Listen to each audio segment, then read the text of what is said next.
thing A, thing B, and then thing C, which is being alone and dying alone.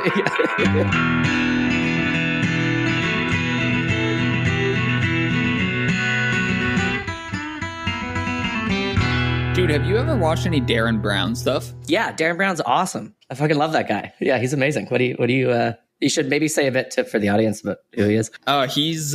He has a specific title I think that he uses, but he's basically an illusionist, right? Yeah. Or a mentalist. That whole world of hypnosis has always been like fascinating to me, but I've never really like dived into it. Yeah. But I know people who have either been hypnotized or like seen other people hypnotized. So I know it's like, a real thing. It's a real thing. Yeah, for sure. It's a real thing. And so anyway, I just ran across Darren Brown, who's like very famous. I don't know. I think I'd heard his name before, but never really. So he has a bunch of amazing Netflix specials. He's like a UK comedian / magician / illusionist, but he does a lot of like trippy mental things. Like one magic trick he does is he just randomly chooses a person from the audience, brings them up on stage, and then makes them eat a light bulb. Like just fucking crushes up a light bulb and then makes them eat it. And I guess there's like no illusion there. He just makes a person fucking eat a light bulb. Yeah. And so he just does this kind of stuff. And I guess I haven't actually followed up with the people who've eaten light bulbs. Maybe they're all maybe they're all dead now. Yeah. Or maybe they're just a lot brighter. No stopping this man today. He's on fire. Sorry, it was just a bit of a light bulb moment. So yeah. But anyway. I was watching a video where he just went on the London Tube and he'll just make people within a couple seconds forget what stop they're getting off at. He'll like ask them what they're doing.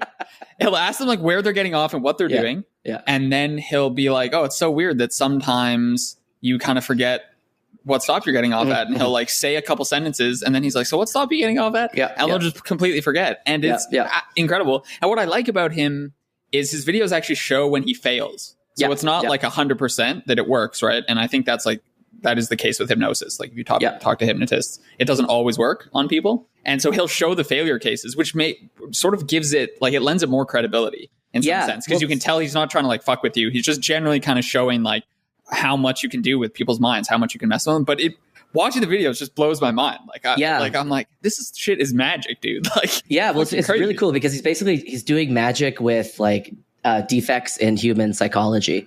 And so the reason why hypnosis is totally a real thing, and I was like very skeptical of it at the beginning, and then I did some investigations, but it's not the case that if you go up to some random person on the street, you can just hypnotize them.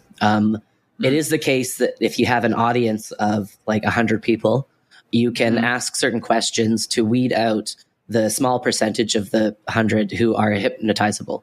And, Interesting. And hypnosis is basically just what we all do already, which is we have various degrees of like suggestibility. So if you say like, Ben, can you pass me a glass of water? Like, of course, you're just going to pass it without thinking. But if I say, Ben, can you go outside and strip naked and run around screaming? You're not going to do that. Well, but you can find people who could basically be slowly conditioned into getting into a state of greater and greater suggestibility. And once they're in this state, they'll do things that they wouldn't do if they weren't kind of like conditioned to get there. But there's a limit. Like if you take some people up on stage and then you say, okay, so for this act, I'm going to ask John to just use an extreme example, sexually assault the person to his left. He's going to snap out of it and say, no, absolutely not.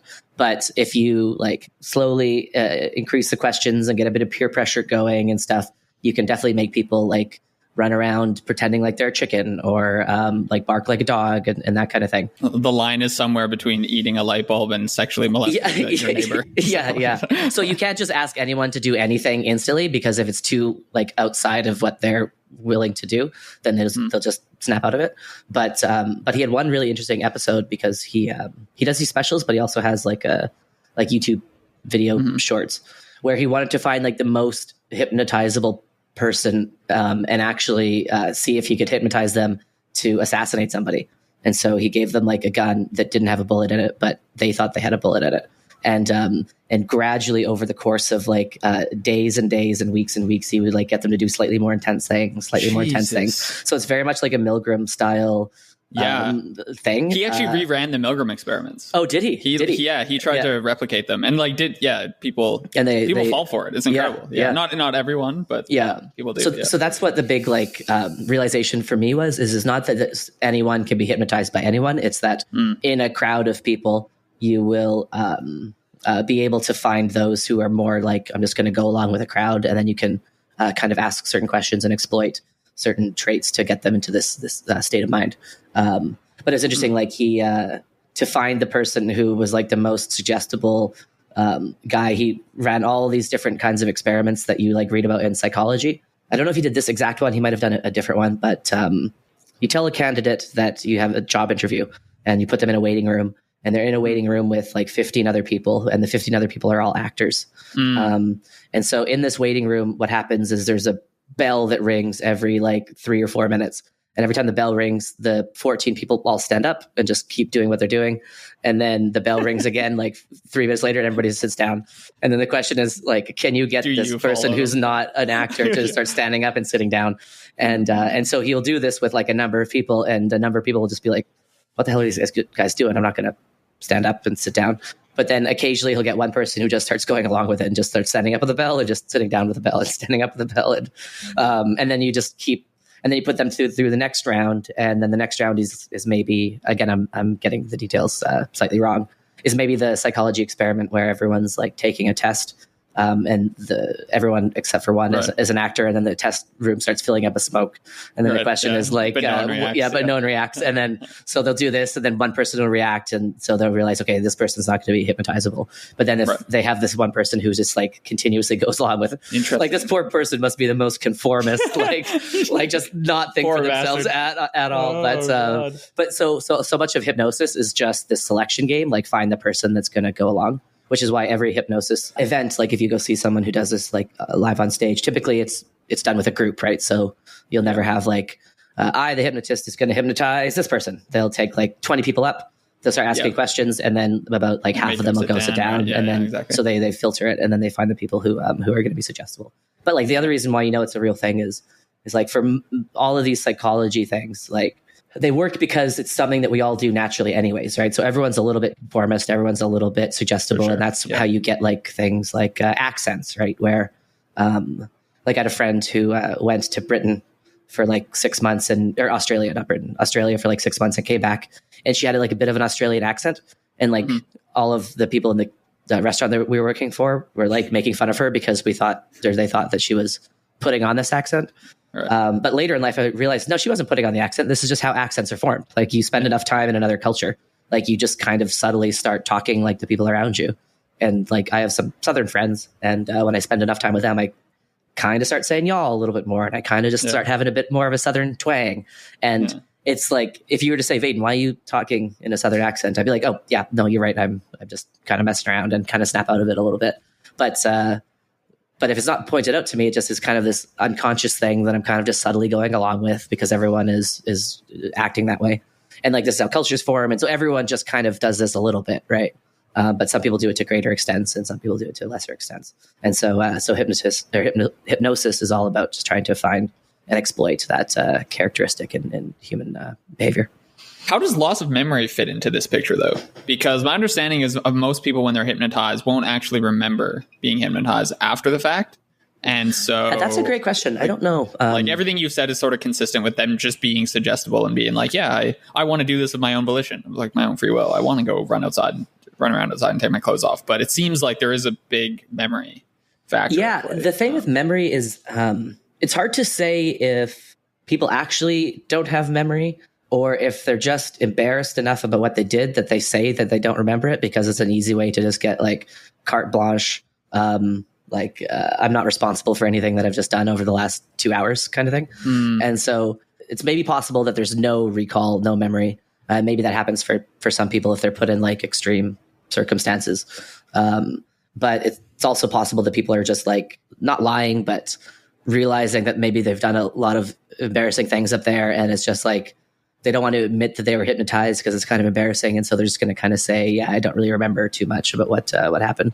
And I simply don't know. So I haven't studied that component of hypnosis. It'd be interesting if a listener or whatever could write in or comment in about if all hypnosis comes with memory loss, because I was under the impression that that's not necessarily the case. I imagine it's more like, I was just in this weird like fugue state. Like I remember doing these things, but it was also like I wasn't totally myself, and it wasn't until they like asked me to snap out of it that I came out of this little trance that I was in. Like I imagine it comes with like a psychological like altered state for sure, because you're conditioning people in such an extreme way that they are in this extremely suggestible state of mind that maybe upon reflection just has a different character, more of like a dream character to it. I'm speculating completely just off the cuff here. So nothing I've said about memory is something that I've found in a study or somewhere else. It's just speculations. But interesting. Anyway, I definitely encourage all the listeners to go watch some Darren Brown videos on YouTube. It's absolutely incredible. Like I was just so addicted going through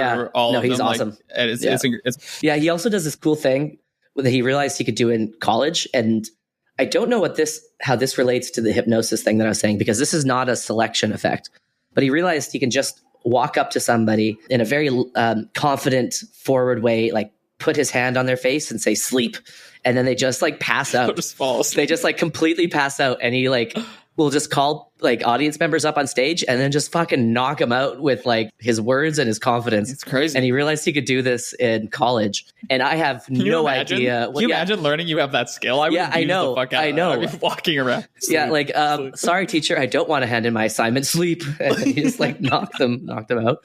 But you can see him doing this live on stage, and like I don't think he's lying. I don't think they're planted actors. I think that it's just something that he realized he could do. Like if you go up to somebody and you shock them in such an intense way, do this thing now, then I think a lot of people will just like automatically do it, you know? Anyway, should we grab a drink and get into it, or any last thoughts on your mind before we dive into AUA number 3? No, let's do it. If you give an answer I don't like, I'm going to try and fucking hypnotize you over Zoom. But other than that, sleep. Yeah. All right, let's do it. Nice. Let's do it. As we mentioned, I think a couple episodes back, we did start a Patreon. We were undecided at that point precisely what the Patreon benefits were going to be. But now we've sort of settled on at least a couple things. So if you join the Patreon at any tier, you get early access to episodes. So we're going to release the episodes approximately a week early. You also get shorter little bonus episodes of us just kind of shooting the shit about various topics. By the time this comes out, there will be 2 bonus episodes, one on lying and one on whether the author can be wrong about their own work. And a little snippet about Vaden just taking a big swing at the stupid Barbie movie. God, that stupid Barbie movie. Anyway, so we appreciate all the support, and fuck you if you're not a Patreon. So. And I think one place that we're going to start putting the Patreon money is we're considering hiring a social media manager to replace Ben's presence on Twitter. No, just kidding. No, I think our plan is to try to expand into different social medias, because we got a couple of people who are saying, we tried to find you on Instagram and couldn't find you there. And I was like, oh, maybe there's a younger audience of preteen teeny boppers or whoever's using Instagram these days. But Instagram, Snapchat, and maybe even TikTok, if there's a way we can put content on there. So that's roughly the plan for what we're going to start spending some of this beautiful Patreon money for, to increase the audience. So just so you know that we're not just purely drinking it away. I mean, some of that is being drank away, but not all of it. Only at most half. Yeah. And what are we talking about today, Mr. Ben? We are doing our 3rd AMA. We're slowly increasing our clip of how many questions we get through every time. So the more we do this, soon we'll be doing hundreds of questions per episode. Just a couple word answers for each. Yeah. It's just yes or no answers. Yeah, exactly. Thumbs up, thumbs down. Yeah. So question 1 comes from Neil Hudson. And he asks, are there any theories as to the type of universality achievable via the genetic code? And then he says, in the beginning of infinity, it is presumed to fall short of coding for all possible life forms. So I honestly have nothing interesting to say on this question. Yeah. I think the only thing of value I could possibly say is to just read the paragraph in the beginning of infinity where Neil is getting his quote from, or his question from, because it totally went past me when I read the book the nth time. And it's an interesting point, and I basically have nothing to say. I don't know the answer. So I was going to read that, but maybe if you do have something interesting to say, we should. I'll pass it back to you. But yeah, I'm coming up blank on this one. So yeah, it's kind of an interesting question. I'm assuming he means like forms of like in terms of like physical forms of life, right? Like I don't think because if he buys like the universal explainer logic from Deutsch, then intelligent life in some sense is like all the same.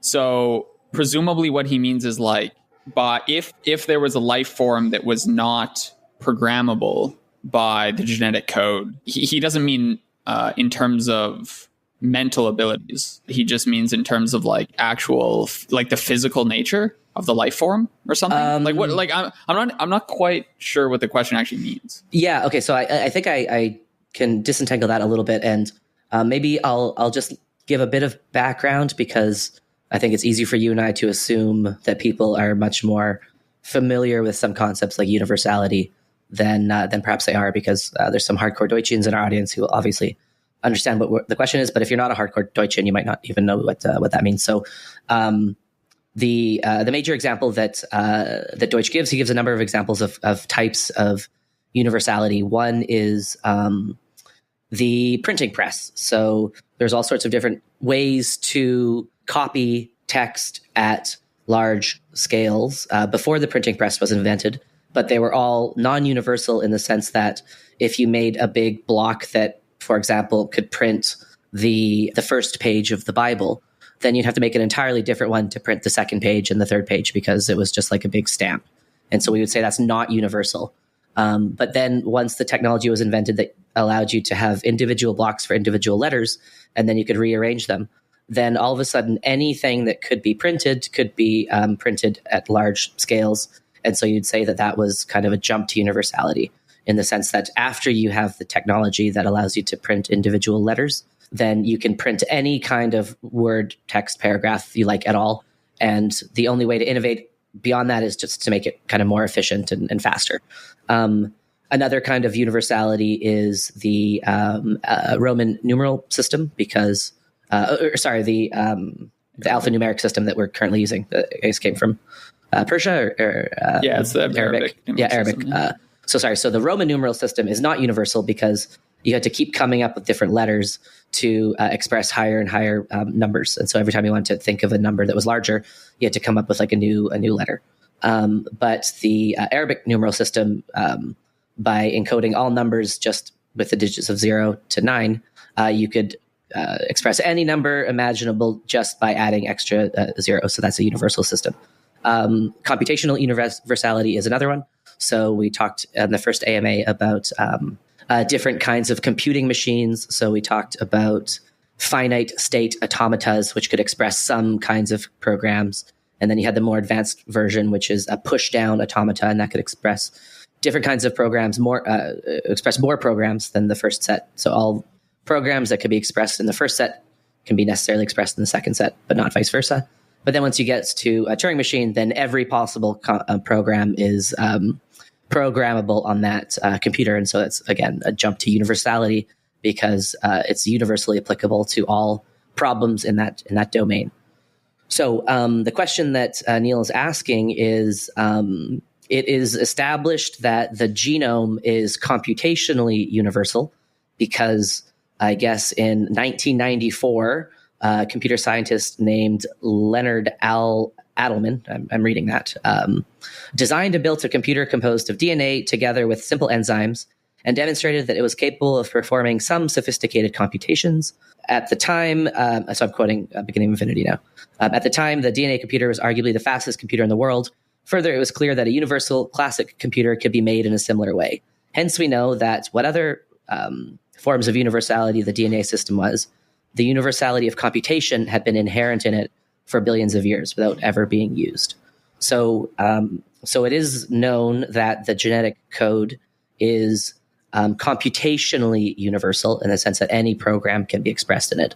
But could it have other kinds of universality as well? For example, could it be a universal constructor?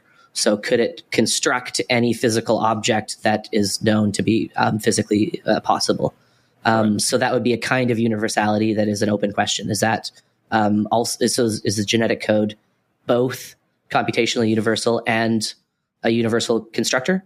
Does it encode other kinds of universality as well, or just the computational piece? And I think that's the heart of Neil's question. Neil, if you're listening and I got it wrong, please write in and correct me. But I believe that's what he's asking. So just to repeat the question, are there any theories as to the type of universality achieved via the genetic code?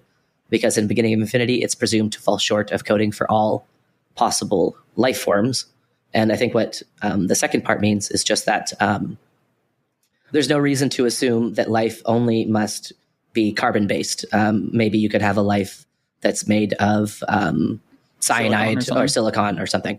And so if the genetic code is coding cyanide, for... Can you imagine? Yes, I want to meet them. I know. They would be very off-putting for sure. Yeah. So I believe that's what he's asking. So maybe the genetic code is universal for like carbon-based life forms, but maybe there's other kinds of life forms that it can't code up. I mean, yeah, I guess. So if that's the question, then yeah, I guess it has a somewhat straightforward answer. Like, because it's carbon-based, it can't start coding. It can't start making silicon, right? That's just out of its purview. But I kind of took the question to be slightly more abstract. What the genetic code is just like sequences of nucleotides, right? Yeah. Or like sequences of like, what are they called? Codons, I think, or whatever. Or like the actual... like the ACGT, yeah. Right. So these little like blocks of ACTG, yeah. ACGT pairs, yeah, codons that make nucleotides, etc. And I kind of took him to mean like, does that abstract mechanism for creating things, is that universal? Not... Because you could imagine having that sort of thing that's not carbon-based. But just like sequences of like nucleotides code for similar things, but are made out of like silicon or something, or that are like digital, which I guess is true. I guess that's what you were saying, right? The actual like computational aspects of it are universal. Yeah, the computational aspect is. So maybe I should read the paragraph before the one I just read, which is where Neil is drawing his question from.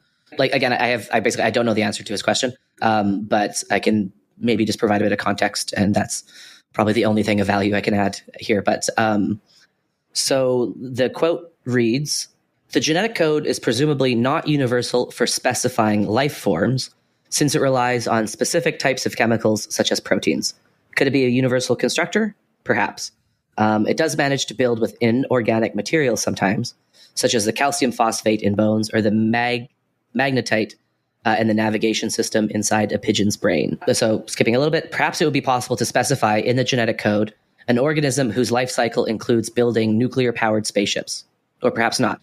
I guess it has some lesser and not yet understood form of universality. So here Deutsch is kind of speculating about if the genetic code could, in addition to being computationally universal, code for universal constructors. Right.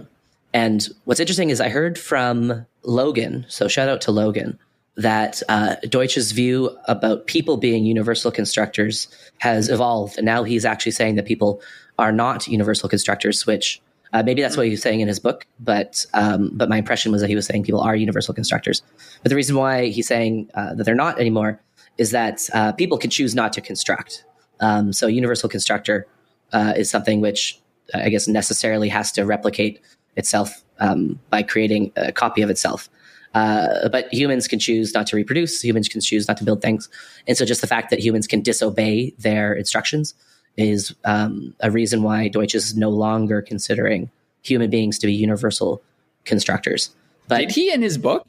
So I don't remember. Maybe this is just something that I've misunderstood and just have assumed he's been saying that about people. But so it could good point. So maybe it's just a confusion on my side, or maybe Deutsch has evolved his view or changed his view. All I can say is that Logan pointed out a mistake that I was making, which is that humans are not universal constructors under Deutsch's conception. Exercise for the reader to see if Deutsch was saying that in his book or not, because I don't remember. Well, unclear if we've given anything of substance as an answer to that question. Well, I think I can just safely say I'm confused and I don't know. Well, so one other comment, so there's just like a meta comment, which is I totally had this little moment of seeing why like Eric Weinstein could go off in the direction that he went off in the sense that when I first got this question, I'm like, oh my God, I don't know the answer. I have to say something intelligent. But I couldn't just admit that I don't know the answer to it because now we have an audience and now we have it. And it's like, there was a little moment of me feeling that way, and then realizing, no, that's completely stupid, because if I don't have an answer to something, if I don't know, I just have to say I don't know. But there is this you like can understand little pull, this little pull of like audience capture, and want to just keep just appearing like you know all the answers to everything. And so it was just funny that I had a little tinge of that when I first read this question. Okay, so Neil's second question is, so he's riffing a bit on the Sperber-Mercier thesis. If people remember, we summarized and talked about their book in an older episode, their book's The Enigma of Reason. One of the main theses of that is that reason is a social phenomenon. It's a collective thing much more than is an individual thing. And so it's like an evolutionary account of how reason evolved, and its various mechanisms. And so he's talking about that. And he says, if one has scarce amounts of time, then is it possible that the need to constantly avow one's public identity might swamp the critical evaluation of arguments? And so this is talking a bit about like truth seeking versus status. So if people recall, Sperber and Mercier posit two roles of reason. And one is the justificatory role. Yeah. And so the first thing is like when we have our own ideas, we want to justify ourselves and our ideas to people. Yeah. And so this is where like confirmation bias and stuff arises from, because like we're invested in our own ideas. We want to pass them off to other people. And that's when we kind of have the blinders on. And we're less objective and open-minded when it comes to our own ideas. Let me just add one tiny thing there, which is that Sperber and Mercier prefer using the term my side bias over confirmation bias. And I really like that because that I think is getting closer to what they're talking about, which is just you're biased towards your side of whatever argument you're on, your side of whatever tribe you're in. And so you'll often deploy reason and arguments in defense of your side. And that's, quote, the justificatory role, which is basically, I like chocolate, you like vanilla, and I'm going to come up with a bunch of reasons why chocolate is so much better than vanilla. And so that would be me deploying reason to justify my perspective. And then the second role of reason is what you're about to introduce. And so just to emphasize the my side bias as a nice terminology to describe what they're thinking about. Yeah. So, and then the second role is this like evaluation role. So this is where we're evaluating the arguments from other people. And when we're doing that, we're actually much more critical. So we engage our critical faculties. Yeah. And there we're much better at like being objective, getting to the truth, and remaining sort of unbiased in our reason. Yeah. And anyway, you can go listen to that episode. They flesh out the consequences of this and argue that why this sort of model fits what we see better than, for example, the Kahneman thesis, et cetera. Justificatory. I don't know if I can even pronounce that word. Justificatory, yeah. Justificatory. And what was the opposite? The other one? I know. I forget too. I called it evaluative, but I don't actually think that's right. I think it's or argumentative. Or critical, evaluative. Basically, just to emphasize that. So justificatory would be me coming up with a bunch of arguments to explain why chocolate is so much better than vanilla. And then the evaluatory, might not be their terminology, is when I'm listening to you do the same about your side. So I'm trying to critically poke holes in your justifications, your rationale for why vanilla is so much better than chocolate. And Sperber and Mercier's main point is that we are much better at the second one than we are the first one. So it's much easier for us to poke holes and spot flaws in our opponent's arguments than it is to come up with strong arguments ourselves. Hence why we need a social view of reason and rationality, because it's only through this collective, I'm evaluating you, you're evaluating me, mechanism that the best arguments can win the day. And so recognizing, and honestly, that's like one of the things that's so valuable about having this podcast with you, is that most of what I say probably sucks and you knock down 95% of it. But then the 5% that kind of remains is like what I'm going to talk about at parties and things with people. Those are the ones that are hard to refute. And that's why collectively, you and I are much more reasonable as a dyad than we are individually. It really highlights the importance of like social epistemology as opposed to like the less wrong style of things where you just sit in a room and think really hard and like you debias yourself. Exactly. Tick off those lists of all the mental issues. And okay, so how I understood this question was like, are there circumstances basically where like you engage most of your day-to-day is engaging in like the justificatory role of reason, number one, right? And you're like, you start doing the second mode of reasoning like less and less. And I thought this was a pretty good question. So like the example that came to mind is actually what you just mentioned a few minutes ago, which is basically like audience capture. So if you've built a brand around some idea, right, or you gained a popularity by being very vocally on one side of some issue, then you kind of feel that your identity and your livelihood is like tied up trying to defend some idea. And like you're really not ever incentivized to go in to the more critical mode of evaluation, right? You're always going to just be trying to justify your own ideas.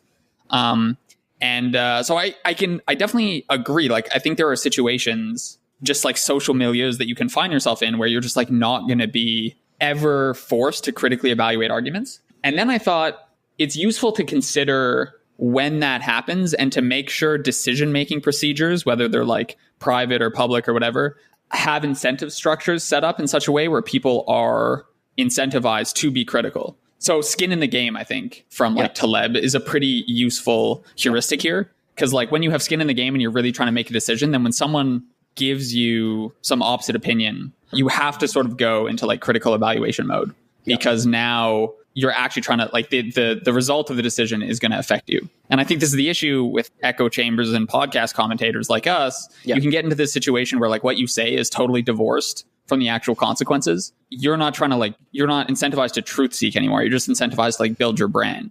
And those can be very different things. And so I don't think I have too much more to add over. I feel like people have talked about this for a long time now, like trying to put yourself in situations and cultivate friendships and dynamics where you're being pushed, your ideas are being pushed back on a lot. And you can't just sort of free ride in this like reasoning mode, number one. Yeah, no, I totally agree. So I agree with everything you said. That was excellent. I would just maybe add this notion that I think we've talked about perhaps in our episode with Chris Lovegren about ideas and identity. So it is a principle of mine. It's a very something that I hold very close to my heart, that I never try to let ideas that I like become an identity of mine. So identities that I do hold are things like husband, father, friend, Canadian, student, researcher. These are things that are totally how I identify, but I don't identify as a critical rationalist or an effective altruist or a left-winger or a right-winger or a libertarian or a XYZ, because now it's an identity formed around a certain set of ideas that I hold. And the reason why that's, I think, so dangerous is people do not like changing their identity. So I have an identity internally, and I hope that people view me this way as well, as like a good friend and a good dad and a good partner. If Helena or Georgia or you were to say, actually, you know what, these things you did the last 6 months were pretty horrible, and like that would gut me, because that would be attacking some deep part of my identity, and I would really not want to change that. But often, like, those are the criticisms you need to hear the most. But just when it becomes a part of your identity, you're much less willing to change your mind. And so that's why I don't identify myself as a member of the critical rationalist community, because if people want to talk about how stupid and crazy those crit rats are, like, it doesn't matter to me. Like, I'm aware of that community. I love them. They're all good friends of mine. But I don't feel in my heart of hearts that if you were to insult a critical rationalist, that I would be hurt by that, because it's an idea that I have, not an identity that I hold. And so then Neil adds this public dimension, which is that the need to constantly avow one's public identity may swamp the critical evaluation of arguments. I think that's like 100% true, because even if you don't have a public persona or a public identity, even if your identity is just I am a socialist. Again, socialist is a set of ideas that you're now holding as an identity. Then even if that's the private and you don't have a public persona, if people attack socialism, you're going to be very defensive of that. You're not going to want to give a little bit of an inch. Once that becomes a public identity, then it's just even harder to change. So it just raises the stakes. So I think making it public just makes the identity even harder to change, which is why I think it's just so important to. So if someone says, dude, you talk about critical rationalism all the time. We think of you as a critical rationalist. How can you possibly say you're not a critical rationalist? Then to them, I would say, for sure. I mean, identity is partially internal and partially external. So I can't control how other people view me. And if people view me as a critical rationalist, then I'm not going to argue with them, and fine, just view me however you like. But inside, in my heart of hearts, I don't think of myself that way. And that's how I hopefully allow myself to be more open to criticisms of critical rationalism and open to, say, defenses of effective altruism, because I've been very critical of EA, but there's a lot of great things about EA, and I have no problem talking about all the great things too, because again, I don't have an identity as being one or the other. So I'll just echo everything that Neil was saying and say, yeah, I think that absolutely can happen for sure, and should we always be on guard for that. As always, Paul Graham got there first with his good essay, Keep Your Identity Small. Yeah, so I read that essay much later, and it was just one of these moments of like reading things that you feel like you've always known, but it just hasn't been put into words before. And it's just a really nice essay about exactly what we're talking about here. Yeah, it's nice. So Arun asks, what are your thoughts on inexplicit knowledge, to use some Deutsch jargon? And more broadly, emotions, feelings in the mind, how do these interplay with explicit ideas and thoughts? What should we prioritize? If we don't prioritize one over the other, how to resolve conflicts between them? Any tips, literature, Popperian wisdom you can share on this? So, Ben, what do you think? I don't have too much to say here. One thing that I've found odd and that I don't resonate with tons is talking about emotions as theories. And so I know this is pretty popular in in CR circles, and Deutsch, I think, sort of started this trend. Yeah, as far as I can tell. But he'll just kind of talk about the mind as this bag of theories, emotions included, and like sort of everything is a theory about something. And I find that waters down for me what a theory does, and then totally agree. And then trying to demarcate like scientific discussions from just other kind of things. So, but that's more just like a complaint about language, which, I mean, who cares that much? Like when he speaks, he's quite clear. So you kind of know what he's saying. But so all that said, that's not to say that I don't think like emotions are unimportant or anything. And I think you often have emotional reactions for a reason, and they're very much worth investigating and like taking seriously. All I can say for me is like, when it comes to decision making, I try and not prioritize, assuming that there's, you don't have to make a decision immediately. I do try and not prioritize between like either my head or my gut, and try and like reason through the problem or feel it out, or just like sit with something until sort of my head and my gut are both on the same page and they sort of agree. I have had situations where that's taken a long time, and like for some reason, like emotionally you sort of feel one way, and then logically when you reason things through you feel another way. And sometimes you just have to make a decision, and then in that case I can't give an authoritative answer of like which one you should listen to. I mean, that's kind of up to you and depends on the situation, etc. I think ideally you try and identify like why emotionally you're feeling one way and why logically you're feeling the other way. And often, given long enough, or given talking to people or going to therapy or whatever, you could figure out how to reconcile those things and figure out like what were your emotions trying to tell you, what's your brain trying to tell you, and then you kind of make a decision once they're all on board. And actually, this sort of approach has made me a little more sympathetic to what Luli mentioned in one of our episodes, which is like internal family systems. I'm not like I don't know much about it, but I do kind of like the idea of treating like different parts of yourself as like having their own desires and voices, and kind of listening to like one part of you that wants thing A, and then another part of you that might want thing B, and then another part of you that's scared about like being alone or whatever. Being alone and dying alone. Thing A, thing B, and then thing C, which is being alone and dying alone. Nobody cares about you. So in that sense, I can see what Deutsch means when he says emotions are theories, because like often different emotions are sort of attached to like different things, or worried about different things, or trying to tell you different things, etc. And like trying to sit with that and understand those various aspects of you, I think can be like healthy and good. And, you work that out, how people have worked things like that out for a long time by talking to people and journaling and, doing all that healthy introspective work. And that's kind of all I have to say, to be honest. Yeah. Well, I actually have a good amount to say on this subject. So I remember a long time ago reading a quote from David Hume, who said that reason will always be the slave of the passions. And I remember reading that and thinking, well, speak for yourself, buddy. I'm a rational guy all the way through. I don't let my passions dictate anything. But I think he's 100% right that typically your emotions fire first and then your reason fires second. So explicit example for me is I had a very strong emotional reaction to longtermism when I first heard about it.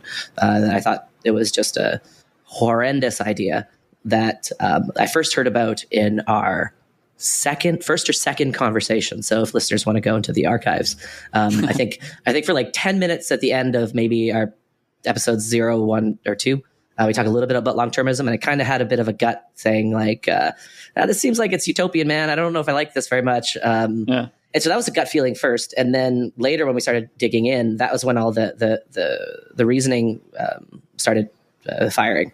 And so I guess what I wanted to emphasize is that when we think about the word emotion, I think we tend to immediately think about love, hate, anger, lust, these kind of emotions. But that's only one small subset of emotions. And those are often the ones that interfere with the reasoning process. And in that sense, it could kind of be set up as a dichotomy between emotions and your reasoning process. But that's only looking at a small sliver of the emotions. Here's some other emotions that I think are not in opposition to reason, but in lockstep with it.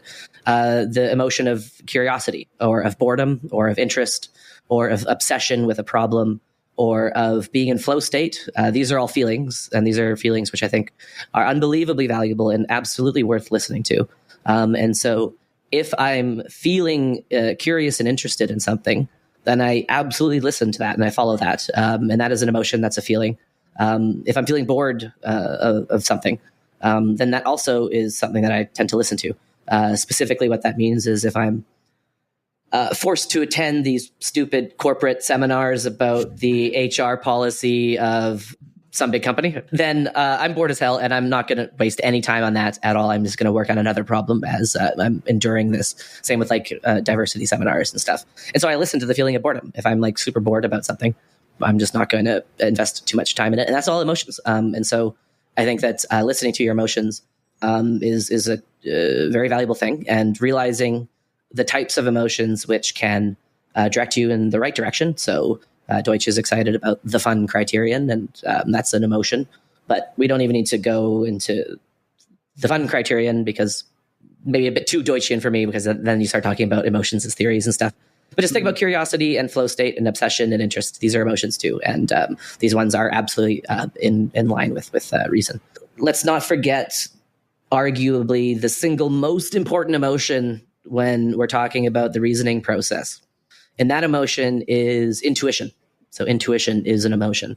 And that is arguably the scientist's, the thinker, the skeptic's greatest tool, right? It's a vague gut feeling that something might work, but it's only present in the absence of rational argument. So you don't have an intuition and a rational logical argument for something. You only ever have that intuition before you have the rational argument. But following that intuition and using that as like your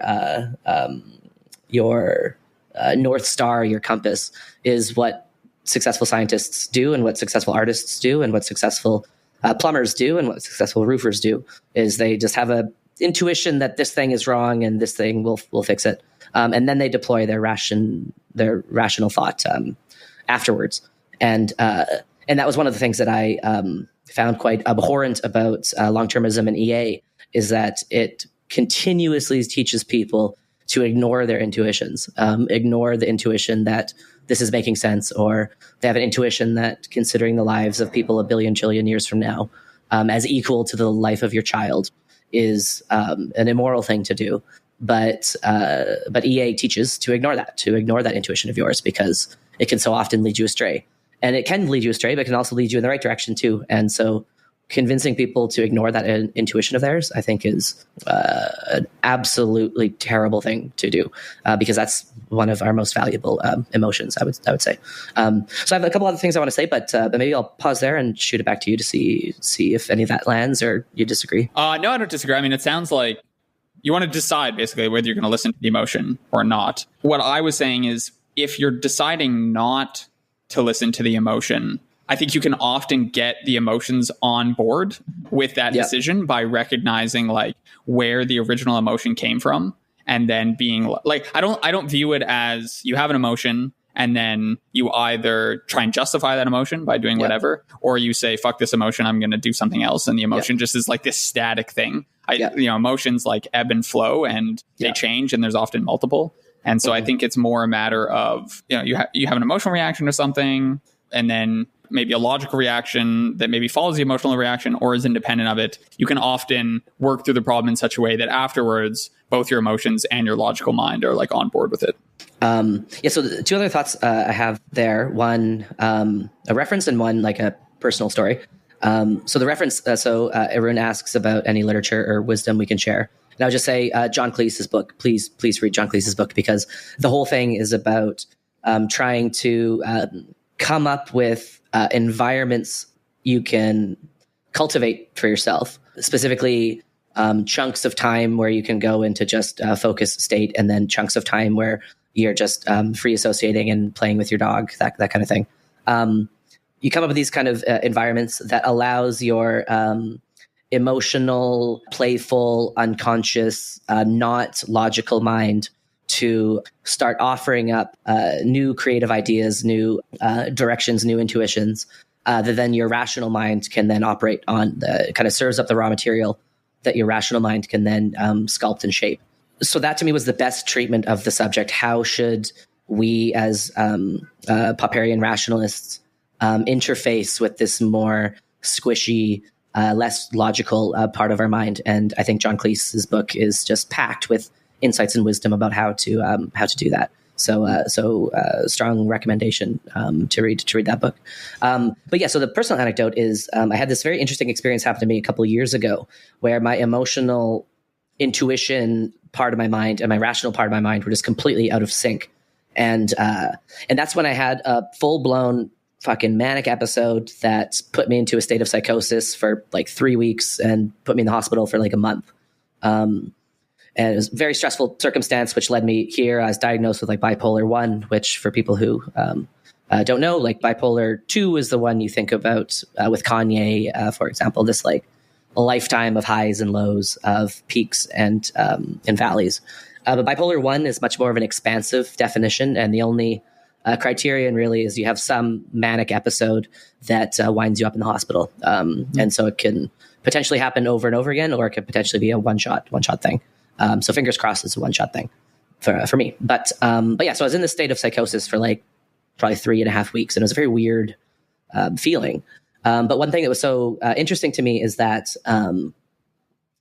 the emotion of things making sense. So I've tried to explain this, like maybe I'll use a home example. So you're trying to fix your toilet and you know something is wrong. I think I've used the toilet example in the past. But, you have. You're trying to fix your toilet, something's wrong.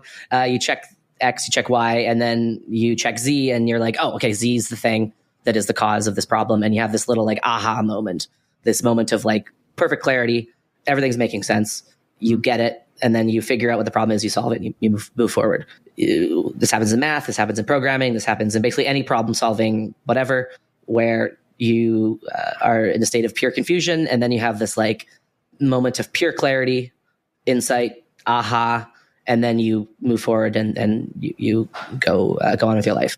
But when I was psychotic, I kept having this feeling of aha moments that were completely divorced from the reality. So this is very interesting, because now my emotional side of my brain, which I had always relied on to lead me in the right direction, was completely disconnected with reality. And so I continuously was having like 5 or 6 times, like every hour, this like, now I figured out the problem. Now I figured out the solution. Here's the answer. I got it. And then I would just speak it 3x speed, which obviously listening to podcasts at 2x speed does not help when you're manic. Speaking so fast, trying to explain the solution, and then Helena's like progressively getting scareder and scareder because I'm sounding crazier and crazier. And then I'd have another one, and then I would speak and speak and speak, and then you'd be scarier and crazier, and then another one. And it was just this very discombobulating feeling of now I know it's real. Now I know what's happened. Everything previously was a mistake, and then it happens again, and it happens again. And so it was just very clear when I was in this like psychotic state, when my emotional part of my mind and my rational, reasonable part of my mind are not in sync with each other, all hell breaks loose. And so it just showed me so clearly how important it is that your brain, when you have this feeling of aha moment or insight or intuition, that it loosely, roughly follows reality most of the time. But when you're psychotic or when you're manic, like a good representation of mania was shown in the TV show Euphoria, where one of the lead characters in one of the episodes goes manic, and it cuts between her like freaking out in her bedroom to like what she sees, and what she sees is like her with her little detective hat on and the board covered in like push pins and red string connecting this with that, and she's cracking the case. And so that's what it feels like on the inside, but on the outside, you just are going progressively crazier and crazier. And so it's just very apropos to this question, like when your emotional side of your brain is firing in exactly the wrong direction as your rational side, all hell breaks loose. But for most people, most of the time, everything's just working nicely. And that's it's working so nicely that they don't even think of things like curiosity, boredom, fun, interest, flow state as emotions. But these are emotions, and these are emotions which are very epistemologically irrelevant. And so when those are broken, then everything else breaks down too. And so that was just a personal story that happened to me that is kind of relevant to the question at hand. No. Wow, nice, man. Yeah, that's some serious insight. Yeah, it was weird. Yeah, it's like being on acid, but you don't know you're on acid, and the only sign is that everyone around you starts thinking you're crazier and crazier and crazier, and it's very bizarre. But so I don't wish psychosis on anyone, but if they do have it, hopefully it's mild in the sense that you're not going violent or anything. And you're like, it was interesting because when I was like that, part of my psychotic state was just like literally thinking I was Popper's like student. It was like very strange, but because of that, this thing of like always listen to you, people around you and constantly criticize yourself is like going through my mind 1,000 degrees. And so, not 1,000, 1,000 miles per second. And so despite being utterly crazy, like the Popperian stuff, like literally saved my life because everyone's like, you should go to the hospital now. I'm like, okay, I'll go to the hospital. And it's just like kind of trusting that the people around you are going to steer you in the right direction, even while your mind is firing in different ways. So I was very pliable. I was very like suggestible and okay, if everyone thinks I should go to the hospital, I'll go. But they don't realize that I'm cracking the case on making my way there. But yeah, so it's just interesting aside about how Popperianism basically saved my life in that particular instance. So wow, that's actually amazing. Yeah, because I mean, there's a fine line, I guess, right? Like your environment matters a hell of a lot during a manic episode, and like there's probably not that much difference between like what happened to you and then what happened to like Freddie DeBoer, right? Who like is wandering. Yeah, exactly. It's like just you should say for the audience who Freddie DeBoer is, and true. So Freddie DeBoer is a Marxist writer who had a psychotic break 4 or 5 years ago now. Yeah, so he was on Honesty with Barry Weiss. It's a really interesting subject matter because he was responding to an article that was written in the New York Times or the New Yorker talking about how antipsychotics is just part of like the this pharmaceutical industry, and really we should view mental illnesses like bipolar or schizophrenia as just like neurodivergences, and there's no way to talk about not being psychotic as being any better or worse than being psychotic, because it's just all different ways that the brain can operate, and it's really our bias which is leading people to think that say not hearing voices is better than hearing voices. And so Freddie DeBoer comes on and is very forceful in saying like that is the most dangerous and insane thing that a writer could say, because like when I was psychotic, thought that my ex-girlfriend was putting glass in my food. I think that was an example that he gave. And like, if he just went a little bit further, he could have started thinking like, well, I better get her first before she gets me. And that's why psychosis can sometimes lead to violence, because you're scared and confused. And so it's an amazing conversation. We should actually link to it in the podcast. Yeah, we will. Yeah. It'd be fun to actually talk about that episode. Maybe we should listen to it and reflect. Ooh, we could do a Patreon episode. Yeah. Oh, there we go. Oh, let's talk about bipolar stuff only in the Patreon. So if people want to hear about that, they have to pay for my therapy. But all right. So Tom Nassus asks, Discord aficionado, all around great guy. Shout out to Tom. Really keeping our Discord lively. So thank God for Tom. Yeah. Thank you. So he asks a couple questions. The first of which is the sole purpose of all forms of thinking problem solving, or can thinking have purposes other than solving a problem? So I love this question. I think there's a lot of interesting components to it. The first thing I would say is we have to be careful with a question like this. I think we have to be very careful. We can say that the sole purpose of all thinking is problem solving. And I think that that's probably true. I do think that that's true. So I would say yes, but I have to be cautious in the sense that when we say something like this, this is not a scientific claim. It's not falsifiable. You can easily just expand the definition of problem solving to include everything. So you could say working on a video game is problem solving because you're trying to get to the next level. And I think everybody would agree that that's problem solving. But then you could also say being depressed and alone is problem solving because you are lying in bed trying to think about the thing you said 16 years ago and trying to solve maybe the wrong problem. So maybe that's like problem solving gone wrong. Or you could say that being in a float tank and literally doing nothing and just meditating is also problem solving because now you're trying to solve the problem of your trying to control your internal thoughts. And so while I think it's true, I think that it's true partially because you can just define problem solving so expansively as to encompass everything that the human brain does. And second, because this is not a scientific thing to say about the brain, or about people, it's a metaphysical thing to say. It's a philosophical thing to say. It's a lens. It's a framework. It's not a falsifiable statement of fact. We just have to recognize that there are many other ways to describe human cognition as well. So here's an example of a number of different lenses. So you could say, take the Popperian lens that all forms of thinking is problem solving. You could take like the Kahneman lens that all forms of thinking splits into system 1 or system 2. So your slow plotting, deliberative, conscious mind and your more fast, reactive, intuitive mind. That too is not falsifiable. It's just a framework. You could take like a Julia Galef framework, which says all forms of thinking is like either a scout mindset or soldier mindset. Again, both scout and soldier can be expansively defined as to include everything. You can take the framework that this, Guy Claxton takes. I learned about this from Cleese's book.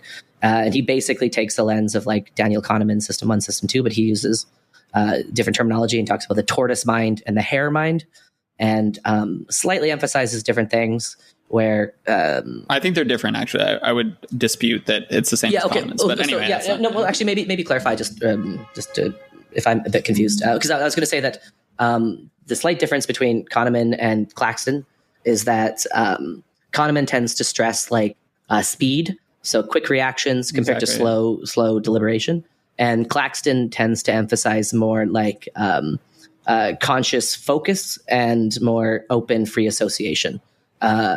And that was like, they're related because when you're consciously focusing, you're doing the slow system 1 thinking. And when you're more free associating, you're doing arguably more system 2. But you can see how if I'm a Claxtonite and you're a Kahnemanite, like this is a conversation that's just going to grind to a total stalemate because these are related, but they're just different metaphysical frameworks that we can use. And you can't really say that one of these is definitively right. Like we can't say Popperian lens is right and Kahneman is wrong because both of them are just expansively definable to include everything. And so, so while I agree with Tom that I think that it is the case that all forms of thinking are problem solving, what I mean to say is that this is a lens that I often will use to think through other problems, but it's not the only lens that I will use. And so because this is a metaphysical thing, it's not a scientific thing. You can't argue that it's true or false directly. You have to demonstrate that it's true by applying this lens to other kinds of problems and showing that when you use this lens to try to think through other kinds of problems, you can potentially make more progress. So it's all about using this lens as a means of making progress on other kinds of problems. So maybe, for example, viewing the sole purpose of thinking as problem solving, maybe if you start with that, then that is going to suggest different ways to run a education program, say. So maybe if you think about all of thinking as problem solving, maybe you're going to design your class structure differently. Or maybe this will give you a different way to try to tackle the problem of depression and anxiety. Maybe you say, well, depression is about focusing on the wrong problem. So maybe a treatment for depression could be to try to replace one kind of problem with a different kind of problem. And that might work. But the evidence for this framework being superior to the other frameworks has to come in terms of the fruit it delivers when applied to other kinds of problems.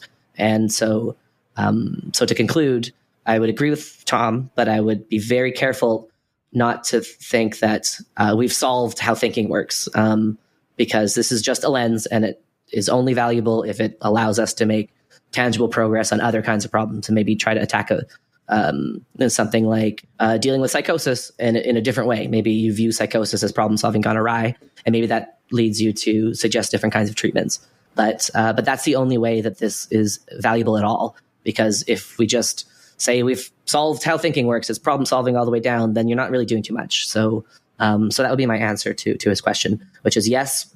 But remember, this is a metaphysical thing. It's not a scientific thing. It's not the only metaphysical thing you can use either.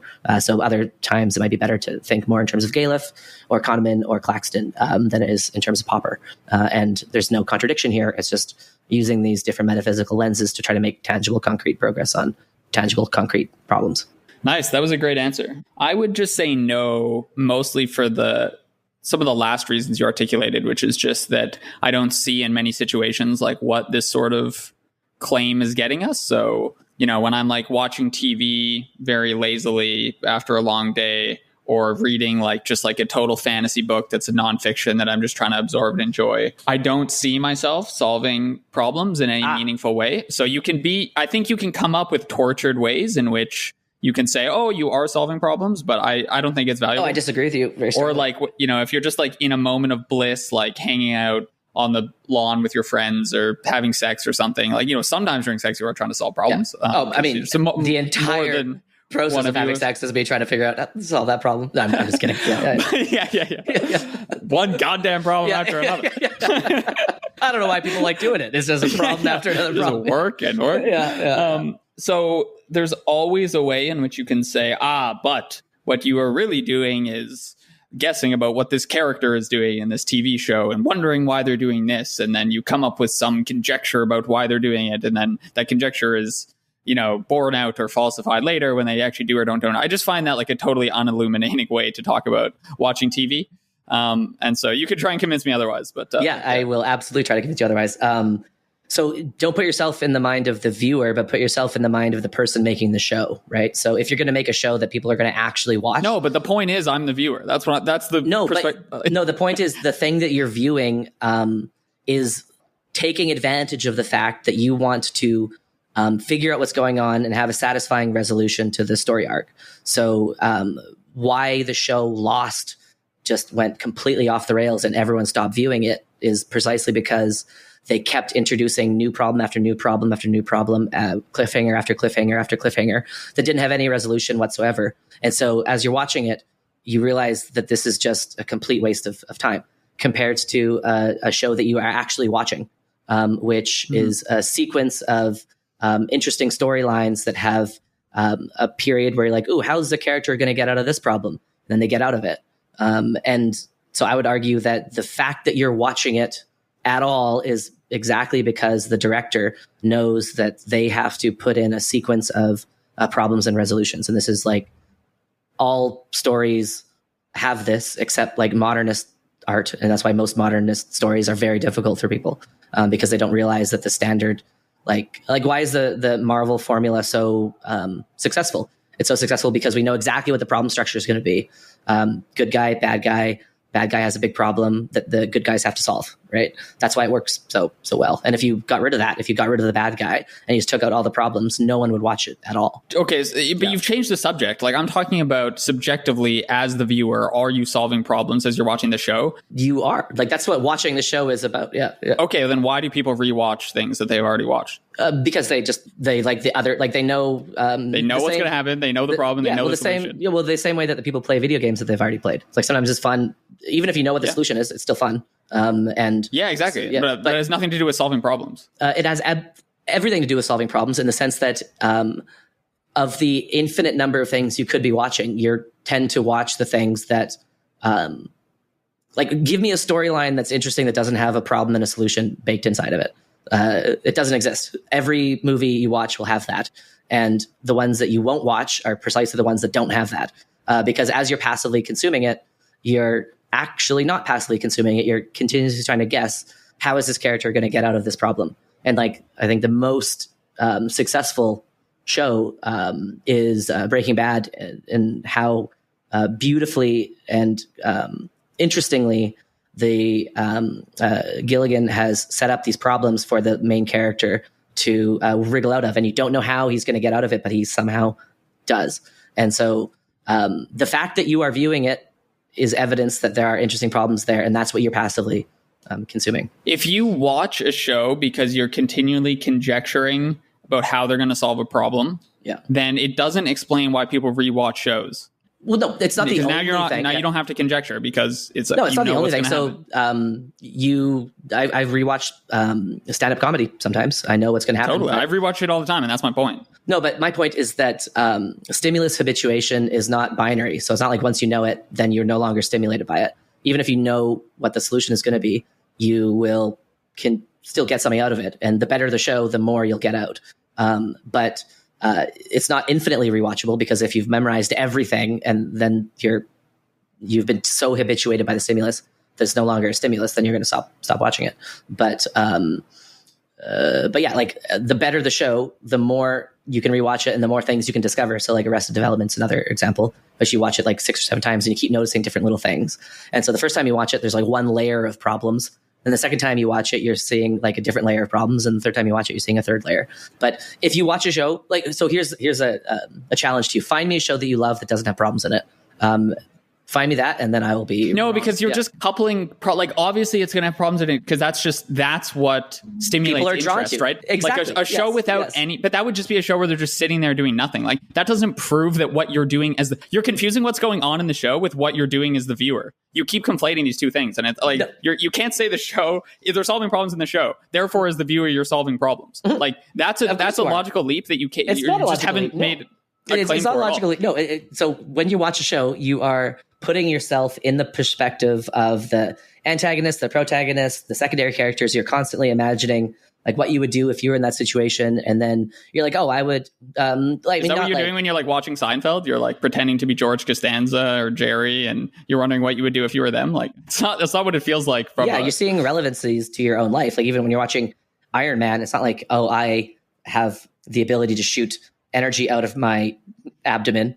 But what you are saying is, there are times in my life where I've been more of like the lead, like the hero, and I've dealt with difficulties. And so you abstract away and you metaphorize. And, but of course, like if shows didn't so Paul Bloom talks about this in, one of his, examples of why empathy is so valuable to us. It's valuable because of television and entertainment. Like you're constantly empathizing with the characters. And what does empathy mean? It means put yourself in their shoes.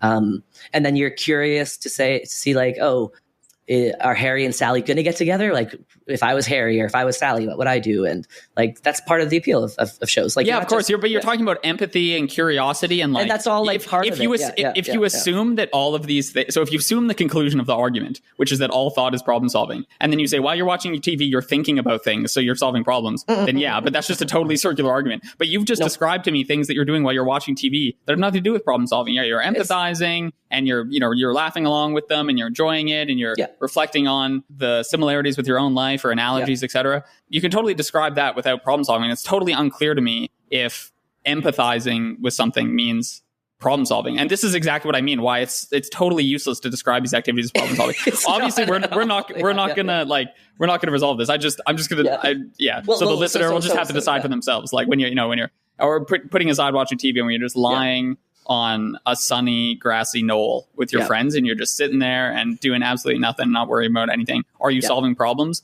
Only if you're going to take that concept and torture it to such an extent that you can literally fit anything into the category of solving problems. And once you've done that, then solving problems just doesn't mean anything anymore. Again, so my point is not that this is the only way to view things. It's that it can be a useful lens. And so as an example of how it's a useful lens, I am considering the phenomenon of Ben sitting and watching TV at the end of the day and asking the question, well, why is Ben actually watching this? Like, why watch TV instead of read a book or do something else? And it's because the director knows that the best way to keep eyes on screen is to, in a subtly unconscious way, continuously deliver a set of problems and solutions. And this is what reality television producers and cinematographers and videographers have learned, is if you film people in a room for 3 weeks and you just present it raw, no one gives a shit at all.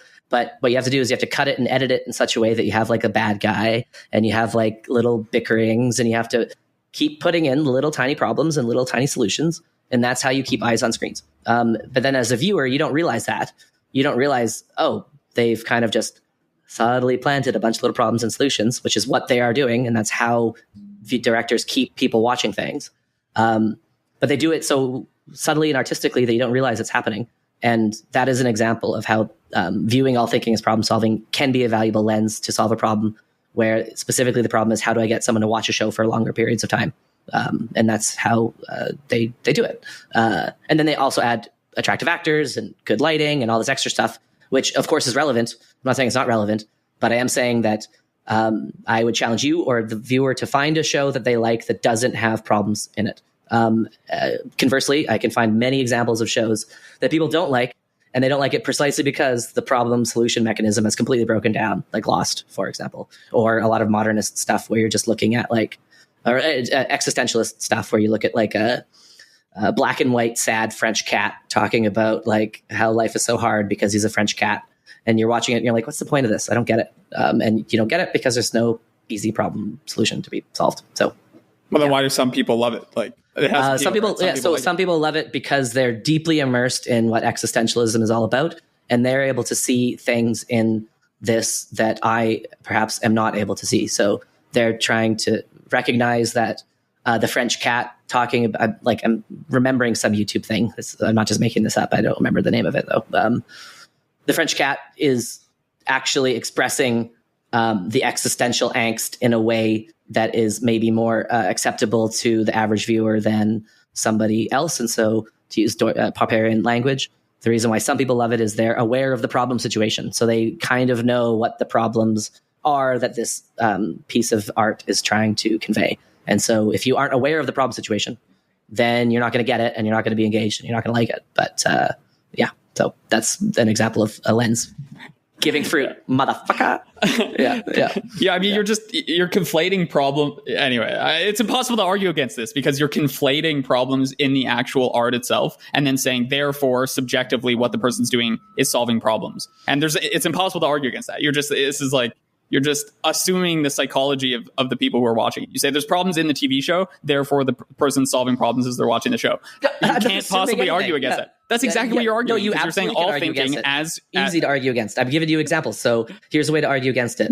Find me a popular show that has a lot of viewers that doesn't have this mechanism, and that would be a way to argue against it. Find me a reality show that doesn't have this baked in. Like, that's the way to argue against it. Just give me an example of a popular thing that doesn't have this in it, and that is I'm going to trust the readers, the listeners, see this conflation because obviously this is. I'm going to listen back. Well, I'll just take out everything that you said is inaccurate about what I said in editing. So, all right. Well, hopefully everyone can see that Vaden is out of his mind, but we're gonna Maybe I'm psychotic right now. We're gonna pause because he thinks he's won the debate and now wants to leave on a high note.